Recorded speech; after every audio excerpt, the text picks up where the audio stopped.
CPM Eluru జిల్లా కార్యదర్శిని. ఇటీవల ఉపాధ్యాయ బదిలీల counselling సందర్భంగా జరిగిన ఫలితంగా కుకునూరు వేలేరుపాడు మండలానికి తీవ్రమైన అన్యాయం జరిగింది.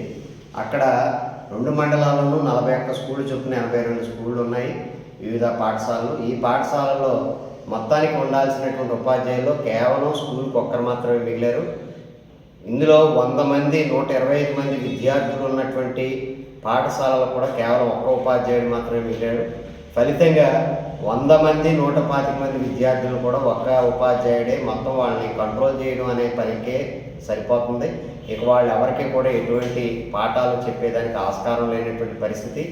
ఇంత దారుణమైన పరిస్థితికి కుకునూరు వేలేరుపాడు విలీన మండలాలను నెట్టివేయడం అనేది చాలా బాధాకరం. ఇది కౌన్సిలింగ్ జరిగేటప్పుడే ఉన్నతాధికారులు దీన్ని దృష్టిలో ఉంచుకోవాలి. అలాంటిది ఏమీ లేకుండా, ప్రణాళిక ఏమీ లేకుండా విచ్చలవిడిగా చేసేసిన ఫలితంగా ఇప్పుడు ఆ ప్రాంతాలకు తీవ్రమైన అన్యాయం జరిగింది. ఇది ఒక రకంగా విలీన మండలాలు ప్రధానంగా అక్కడ ఉన్న గిరిజనులకి చదువును నిరాకరించడమే అవుతుంది. కాబట్టి తక్షణం దీని మీద కలెక్టర్ గారు జోక్యం చేసుకుని ఏమన్నా డిప్యుటేషన్ మీద పంపించే ఏర్పాటు చేయాల్సినటువంటి అవసరం ఉంది. ఇప్పుడు డిఎస్సి జరిగాక కొంతమంది వెళ్ళొచ్చు, కానీ ఆ ప్రక్రియ అంతా జరిగి అక్కడికి వెళ్ళిన తర్వాత కూడా ఈ సమస్య పూర్తిగా పరిష్కారం అవుతుందనేటువంటి గ్యారంటీ లేదు. ఎక్కడైనా కలెక్టర్ గారు ఈ విషయంలో జోక్యం చేసుకుని అక్కడ ఆ ప్రాంతం విలీన మండలాల విద్యార్థులకి విద్య అందించేదానికి, ప్రత్యేకంగా గిరిజనులకి విద్యను అందించేదానికోసం శ్రద్ధ పెట్టాల్సినటువంటి అవసరం ఉంది. స్పెషల్ షెడ్యూల్ ప్రాంతానికి కలెక్టర్ గారే ఏజెంటు గవర్నమెంట్, కాబట్టి వారే ప్రత్యక్షంగా దాన్ని బాధ్యత తీసుకుని చూడాలని చెప్పేసి మేము కోరుతా ఉన్నాం.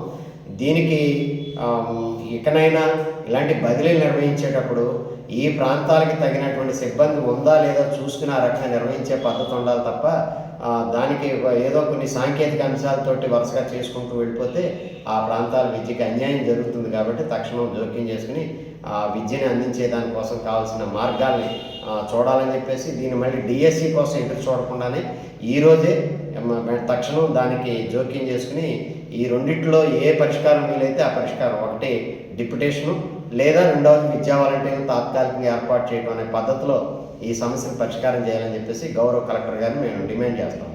ఉమ్మడి ఆంధ్రప్రదేశ్ లో మొట్టమొదటిసారిగా ఏఐసిటిఈ అనుమతులతో స్థాపించబడిన మా విద్యా సంస్థ sir CR Reddy college of engineering Vatluru Eluru NBA మరియు నాక్ ఏ గ్రేడ్ తో అత్యుత్తమ ప్రమాణాలతో సుదీర్ఘ అనుభవం కలిగిన మా ప్రొఫెసర్లతో మా ఐటీ విభాగంలో స్టూడెంట్స్ యొక్క ఉన్నత భవిష్యత్తు ప్రధాన ప్రణాళికతో స్టూడెంట్స్ కు digital classroom, digital library మరియు కంప్యూటర్ శిక్షణ నైపుణ్యత తరగతి గదులు, స్టూడెంట్స్ కు skill oriented curriculum, career oriented training మరియు స్టేట్ ఆఫ్ ది ఆర్ట్ ఫెసిలిటీతో స్టూడెంట్స్ క్లబ్స్ అండ్ ఆర్గనైజేషన్స్ నిర్వహిస్తున్నాము. స్టూడెంట్స్ కి మెరుగైన ప్లేస్మెంట్స్ కొరకు సిఆర్టీ క్లాస్ నిర్వహించబడను. మానసిక వికాసం కొరకు కల్చరల్ ప్రోగ్రామ్స్ నిర్వహించబడను. అడ్మిషన్ కొరకు సంప్రదించండి sir CR Reddy college of engineering autonomous.